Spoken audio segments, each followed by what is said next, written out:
प्रभु पद रत भविरत नित बंदो भक्त उदार।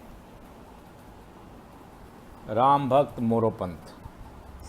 बोलो राम भक्त मोरोपंथ तुभ्यम नमामि मनसा स्मरामि।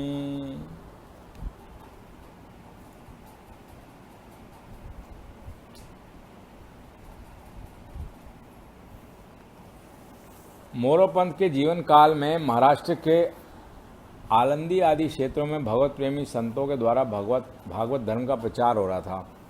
बड़े बड़े रसिक और भगवत भक्त उस समय विद्यमान थे। पंथ की रसवती वाणी ने हिंदू धर्म के पुनरुत्थान में महान योग दिया।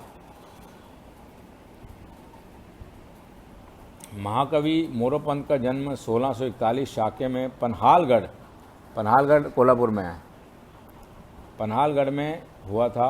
वे पराड़कर ब्राह्मण थे। उनके मूल पुरुष सोनोपंथ थे। मोरोपंथ के पिता का नाम रामाजी पंत था। मोरोपंथ की माता का नाम लक्ष्मीबाई था। माता पिता के आचार विचार और धार्मिक भावना का मोरोपंथ के चरित्र विकास पर बड़ा प्रभाव पड़ा था।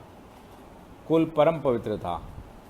भगवान के सगुण रूप का चिंतन करने वाले महाभागवतों ने समय समय पर उसमें जन्म लिया था। मोरोपंथ के प्रारंभिक 23-24 साल पन्हालागढ़ में ही व्यतीत हुए। उसके बाद वे सपरिवार बारामती चले गए। उनका बाल्यावस्था से ही राम भक्ति और काव्य ज्ञान में अनुराग था। शास्त्र साहित्य और काव्य ग्रंथों की प्रतिलिपि करने में उनकी विशेष अभिरुचि थी। जिस किसी भी ग्रंथ में भगवान की लीला कथा मिल जाती उसे वे अपना प्राण धन समझते थे। उनका गृह जीवन परम सुखमय और सरस था। मोरोपंथ की स्त्री रमाबाई अत्यंत सती साध्वी सुशीला और सद्गुण संपन्ना थी। मोरोपंथ का स्वभाव प्रेममय कोमल और मधुर था। मोरोपंथ का परिवार बहुत बड़ा था। उनके ऐसे प्रेमी सात्विक वृत्ति संपन्न पुरुष ही उतने बड़े कुटुंब का भरण पोषण कर सकते थे। उन्होंने एक बार काशी यात्रा की थी। काशी के पंडितों ने उनकी कविता और भगवत भक्ति को मान्यता दी। उनकी लोकप्रियता बढ़ गई। मोरोपंथ का काव्य जीवन परम सरल था। उसमें भक्ति का सरस विलास था। उन्होंने अखंड रूप से ईश्वर उपासना की, भगवत महिमा से अपनी काव्य साहित्य की श्री विद्धि की। पंथ पहले भगवत भक्त और बाद में कवि स्वीकार किए जाते हैं। भगवत भक्त कवि ही भगवान की महिमा का विस्तार करते हैं। रामायण महाभारत और भागवत रूप कल्प लताओं की छाया में मोरोपंथ ने आजीवन विश्राम किया। वे सरस बादल की तरह इन महासागरों से अमृत खींचकर काव्य रसिकों को जीवन दान किया करते थे। इन 3 ग्रंथों पर उन्होंने अपनी काव्य संपत्ति निछावर कर दी। मोरोपंथ ने भगवान और उनके भक्तों का चरित्र गाया।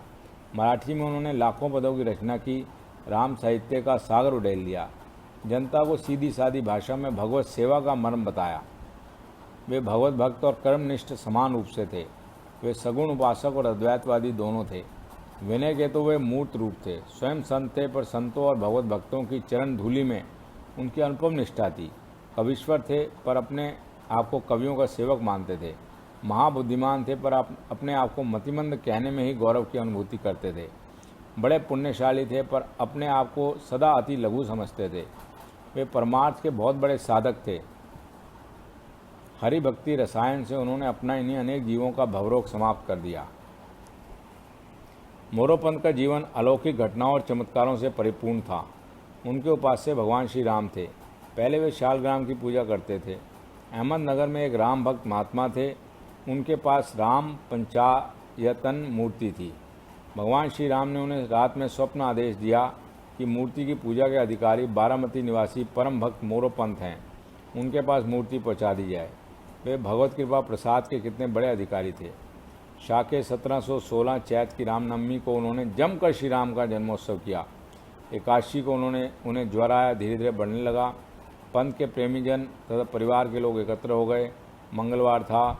चैत की पूर्णिमा के शुभ अवसर पर मरणासन पंत ने अत्यंत हृदय द्रावक काव्य भाषा में गौ माता, भूमाता, तुलसी जी, गंगा माता और राम नाम तथा आप्त और भक्तजनों का स्मरण किया। बस कुछ ही समय में उनके प्राण देह से बाहर हो गए। उनका मरण तत्कालीन मराठी साहित्य के सौभाग्य सूर्य के लिए कलंक बनकर आया। जनता की ओर से उनके भक्त पांडुरंग नायक ने एक विशाल राम मंदिर का निर्माण करके शुभ स्मरण के प्रतीक स्वरूप कराया। मोरोपंत अपने समय की बहुत बड़ी काव्य शक्ति थे, भक्ति के प्रचारक थे, राम के महान भक्त थे। बोलो राम भक्त मोरोपंत जी तुभ्यम नमामि मनसा स्मरामि। राम भक्त मोरोपंत की जय।